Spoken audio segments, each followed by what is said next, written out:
Hi YouTube, it's Kathy and this is my March 2026 reading wrap-up. If you're not already aware, I do weekly entertainment wrap-ups of everything I read, watch, and listen to, but today we're just talking about the books.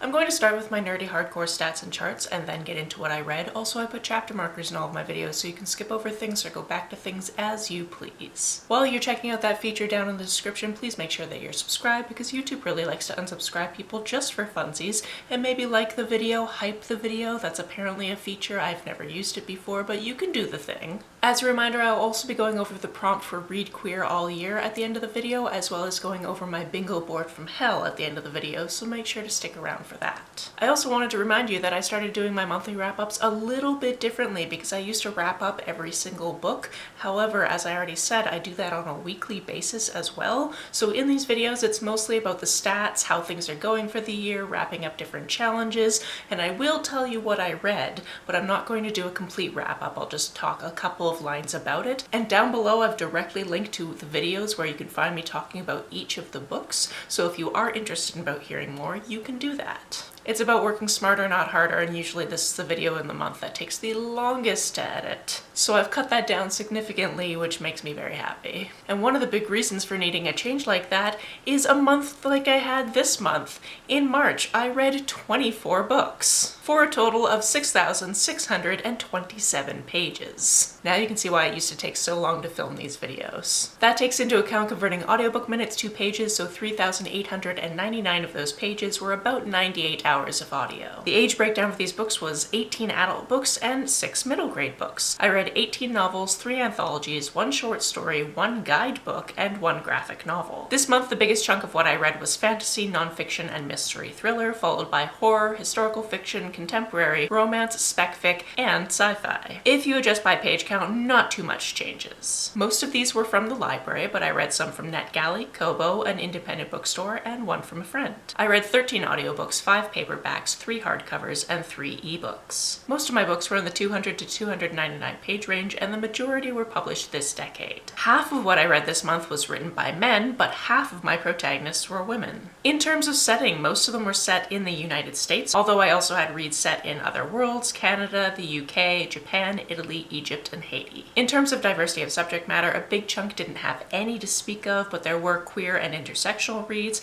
as well as reads to do with mental health and religion. In terms of my star ratings, this month I had 1 2.5 star read, 1 3-star read, 2 3.5 star reads, 12 4-star reads, 7 4.5 star reads, and 1 5-star read. Let's start with our lowest rated read and work our way up to the highest, shall we? My 2.5 star read this month was Do Androids Dream of Electric Sheep? This is obviously the basis for the movie Blade Runner, which I had seen before, and I always think of it as a movie that I've definitely seen. There were androids and a lot of rain, and that's all I usually remember about that movie. And given that this was the basis, that makes sense. On to my singular 3-star read, and that was Nicked. This is all about stealing the bones of St. Nicholas, which is a wild premise that I really loved, and I really loved this title. As for my 3.5 star reads, there were 2 of them. The first one is a compilation of short stories from Haiti called Seeds in a Dark Fruit Sky. These stories were taken directly from these people that Rosie met while she was in Haiti, and then written in a narrative nonfiction way, and the book itself was actually published bilingually, so on one page you would have English, and on the opposite page you would have Haitian Creole, which I thought was pretty cool. We also have the Department of Rare Books and Special Collections.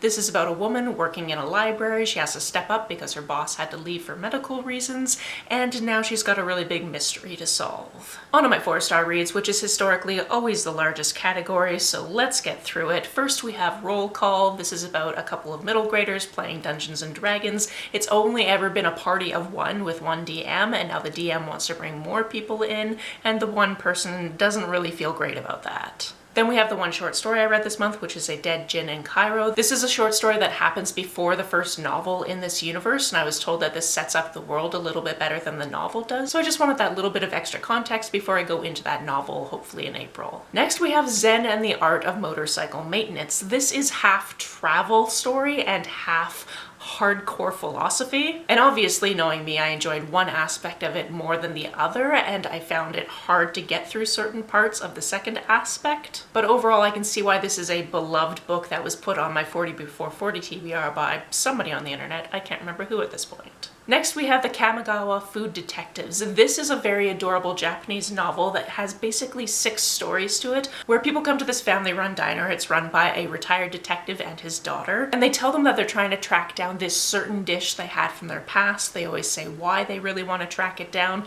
and then the detective takes some time to actually track it down and cooks it for them. It's incredibly formulaic. Every story is basically the same with little details changed, because obviously different things are learned along the way, but it is so cozy and delightful. Next we have The Ghosts Behind the Door, which is a middle grade book by Jen Wild, who has written 1 middle grade before this, and then has also written a lot of YA, and has technically also written some adult books that I definitely read, but you don't really hear about those ones. This is about a kid moving to a small town and finding out that in this town her family is kind of infamous. Next we have Wondersmith, The Calling of Morrigan Crow. This is the second in a series. I'm not going to tell you too much besides it's middle grade, it's magic, and it's fun. Next we have the first in a romance series called Done and Dusted. It's all about this woman who has moved back to the family ranch, and unbeknownst to her family a while ago she was actually thrown off her horse and she hasn't really been able to ride since. Her brothers have this friend who's always kind of around and is looking really attractive these days, and it turns out he's attracted to her, so you know, something forms there. Speaking of attractive people attracted to people, we next have Kilt Trip. This one takes place in Edinburgh, which is my favorite city in the world,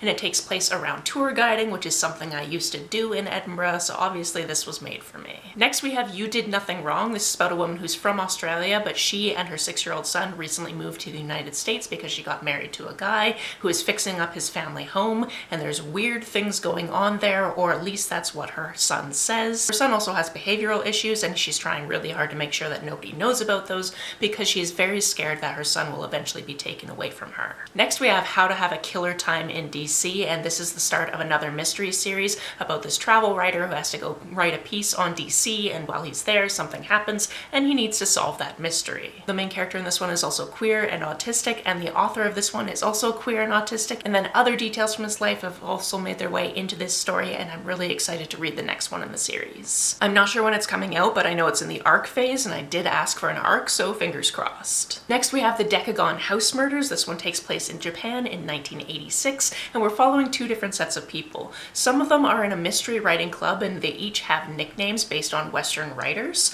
and then we're following some people on the mainland. These people are on this small island in this place where there was a big tragedy about 6 months ago, and they have no way of communicating with the mainland, and they start getting picked off one by one. Whereas the people on the mainland know that these people are there, but are also trying to solve the mystery that happened there previously. And finally for this category, we have One Day Everyone Will Have Always Been Against This. This is a memoir of sorts, but it's more so about the things that are going on in the world that started about 3 years ago, with a certain nation saying that this nation attacked them, so they've been attacking them ever since. I think we all know what I'm talking about, hopefully. I'm trying not to get this flagged by the overlords. And all I can say is I highly recommend you read this for yourself. On to my 4.5 star reads, the first one being Cotswold Way. I read either the 3rd or 4th edition, and I recently got myself the 5th edition, which just came out last year, I believe. Either that or it came out in 2024 and this one is a reissue from 2025. I eventually would like to walk along the Cotswold Way. I really like walking. I think a walking vacation sounds really fun.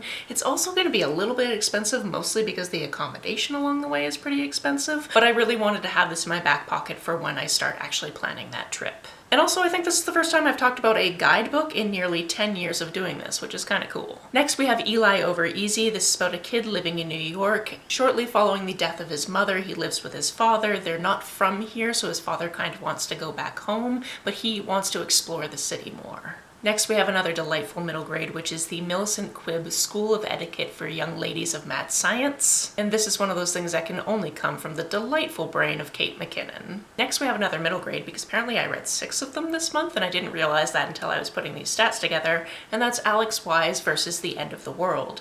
This is about a kid whose father left the family a while ago. He's got this little sister he adores, and he's been trying to keep things together, but his mom has decided that they're going to spend a portion of the summer with their dad, which he doesn't really want to do, and then the end of the world starts happening and his little sister is actually kidnapped and the personification of death is now put into her body, and he now has to stop the 4 horsemen of the apocalypse. Next we have Summer Gone. This is Canadian literature published in 1999, and it primarily has to do with the relationships between fathers and sons. And a decent amount of tragedy happens in this book, but also it's written in a very interesting way. Next we have Local Woman Missing. This one takes place in a couple of different time frames, kind of when something happens and then then years after the something happens and we're trying to solve that mystery. But we have, I believe, 4 different perspectives, and all of them brought something really interesting to trying to solve this mystery. Penultimately for this list, but the last for this particular category, is Wolfworm. This is the latest by T. Kingfisher. It takes place, I believe, in the late 1800s or early 1900s. I can't remember the exact year. And it has to do with this woman who's working as the illustrator for a naturalist, and some weird things start happening. Finally, my 5-star read for the month was The 7-Year Slip by Ashley Poston. This is such a delightful idea because basically she's inherited this apartment from her late aunt. Her aunt, when she was younger, told her that there is this kind of magic to do with this apartment because her aunt actually met this partner that she used to have because she just showed up one day and her apartment wasn't her apartment. It was 7 years previously when somebody else was living there. And then with that setup, I think you know that our main character is also going to meet somebody from 7 years ago, except for her aunt told her to never fall in love in this apartment. And do you think that's gonna work out?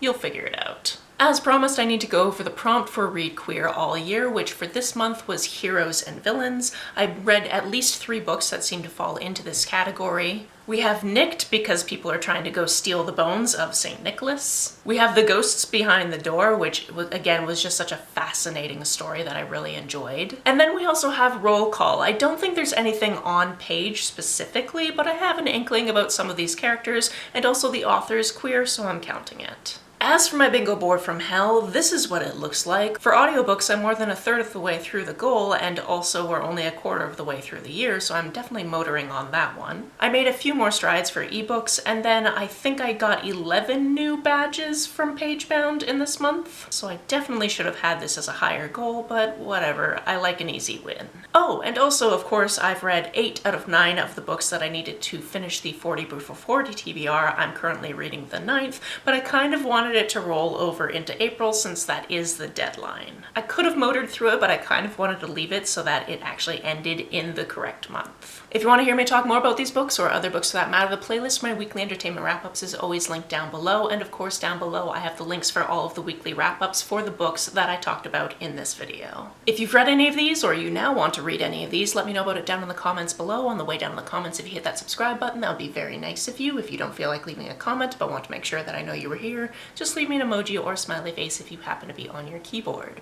Some people have asked if there's a way to financially support this channel, so I set up a Ko-fi account, which is a digital tipping service. The link for that, as always, is down below. You can like and share this as you see fit, and I will see you very soon. Bye!